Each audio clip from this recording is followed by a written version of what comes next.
డబ్బున్న బిలినియర్స్ ప్రపంచంతో ఎలాంటి డేంజరస్ గేమ్స్ ఆడతారో మీకు తెలుసా? ఒకప్పుడు వీళ్ళు మన రోల్ మోడల్స్, కానీ ఇప్పుడు మనుషుల్ని ఒక ర్యాట్స్ లాగా ఎక్స్పెరిమెంట్స్ కి యూజ్ చేస్తున్నారు. ర్యాట్స్ లా మార్చుతున్న బిల్ గేట్స్ డైరెక్ట్ గా సన్ రేస్ ని ఆపేయాలని ఒక మ్యాసివ్ ప్రాజెక్ట్ కి ఫండ్ చేస్తున్నారు. ఈ సన్ లైటింగ్ డిమ్మింగ్ ఐడియా ఈ బిల్ గేట్స్ కి ఎక్కడి నుంచి వచ్చింది? 1996 లో ఫిలిప్పీన్స్ లో మౌంట్ పినాట్యూబో వాల్కెనో పేలింది. వాల్కెనో పేలినప్పుడు 20 million tons of sulphur dioxide SO2 గాల్లోకి రిలీజ్ అయింది. ఇది ఎంత పెద్ద పేలుడు అంటే మన ఓజోన్ లేయర్ ఎర్త్ చుట్టూ ఎలాగుంటుందో అలా పేలుడు వల్ల ఎర్త్ చుట్టూ పొగలు కమ్మేశాయి. దీంతో ఈ కెమికల్ పొగ సన్ లైట్ ని బ్లాక్ చేయడం వల్ల టెంపరేచర్ 0.6 డిగ్రీస్ తగ్గిపోయింది. ఇప్పుడు మీరు అనుకోవచ్చు ఇది చాలా చిన్న నెంబరే అని, కానీ ఇది క్లైమేట్ టర్మ్స్ లో పెద్ద డిఫరెన్స్. బిల్ గేట్స్ ఏం ఆలోచించాడంటే దీన్నే మనం రెప్లికా చేద్దాం, అంటే కాపీ చేద్దాం, సో దట్ మన ఎర్త్ టెంపరేచర్ తగ్గుతుందని ఒక చెత్త ఐడియా వేసుకున్నాడు. దాని నష్టాలు ఏంటో కూడా తెలుసుకోకుండా స్టార్ట్ చేశాడు. ఈ కాన్సెప్ట్ ని యూజ్ చేసి ప్లేన్స్ ద్వారా పొగ మంచు అంటే సల్ఫర్ డైఆక్సైడ్ ని గాల్లో వదలడం మొదలు పెట్టాడు. దీన్నే సోలార్ జియో ఇంజనీరింగ్ అని అంటారు. ఇప్పుడు మీరు నన్ను అడగొచ్చు క్లైమేట్ కూల్ అయితే మంచిదే కదా అని, కానీ దీని వెనకాల ఒక డార్క్ రియాలిటీనే ఉంది. దాని గురించి ఎవ్వరూ మాట్లాడరు.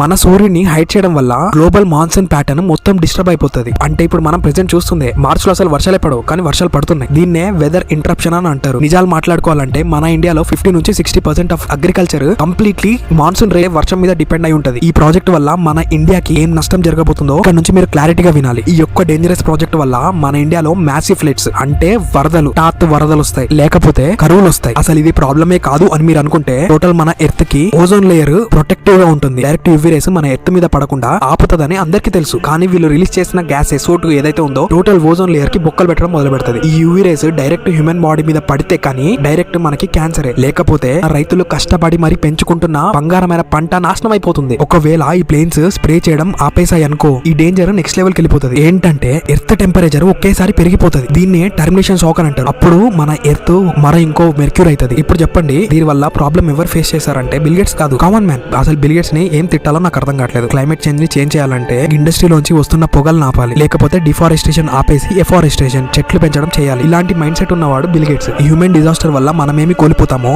అసలు ఈ క్లైమేట్ ఎమర్జెన్సీలో మనం తీసుకోవాల్సిన మెజర్స్ ఒక డీటెయిల్డ్ హెల్త్ రిపోర్ట్ PDF తయారు చేసి పెట్టాను. ఒకవేళ మీకు కావాలంటే కింద సేవ్ ఎర్త్ అని కామెంట్ చేయండి. ఆ PDF ఫైల్ ని నేనే మీకు పర్సనల్ గా DM చేస్తాను. ఇలాంటి మరిన్ని ఇన్ఫర్మేటివ్ వీడియోస్ కావాలంటే డాక్టర్ ధైర్యాన్ని ఖచ్చితంగా ఫాలో చేయండి. అంతవరకు కలిసి గెలుద్దాం. జై హింద్, జై భారత్.